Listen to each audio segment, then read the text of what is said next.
What if the most trusted voice is the one deceiving you? Now the serpent was more subtle than any animal of the field which Yahweh God had made.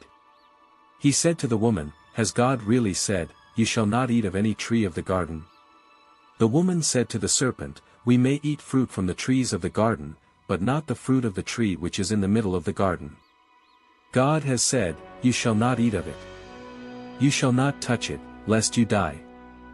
The serpent's cunning words marked the beginning of humanity's struggle with sin and rebellion against God's will.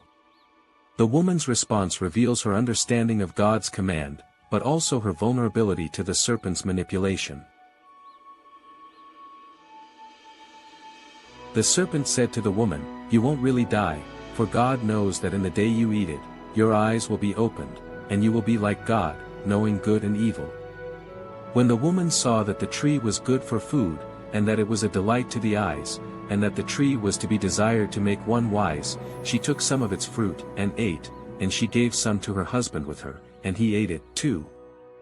This pivotal moment in human history marks the introduction of sin and its devastating effects on humanity's relationship with God and the world around them.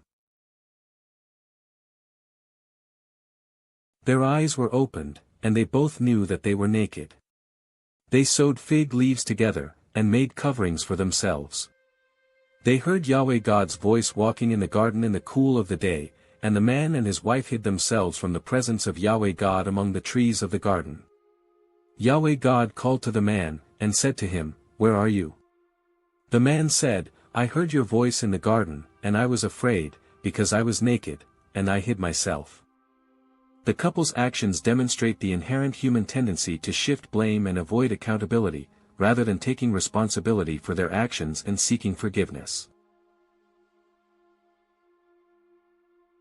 God said, "Who told you that you were naked? Have you eaten from the tree that I commanded you not to eat from?" The man said, "The woman whom you gave to be with me, she gave me fruit from the tree, and I ate it." Yahweh God said to the woman, "What have you done?" The woman said, "The serpent deceived me, and I ate." Yahweh God said to the serpent, "Because you have done this, you are cursed above all livestock, and above every animal of the field. You shall go on your belly and you shall eat dust all the days of your life." This scene highlights God's sovereignty and justice, as he holds humanity accountable for their actions, while also foreshadowing the ultimate redemption and restoration that would come through the offspring of the woman. "I will put hostility between you and the woman, and between your offspring and her offspring. He will bruise your head, and you will bruise his heel." To the woman he said, "I will greatly multiply your pain in childbirth. In pain you will bear children. Your desire will be for your husband, and he will rule over you." To Adam he said, "Because you have listened to your wife's voice, and ate from the tree, about which I commanded you, saying, 'You shall not eat of it,' the ground is cursed for your sake. You will eat from it with much labor all the days of your life."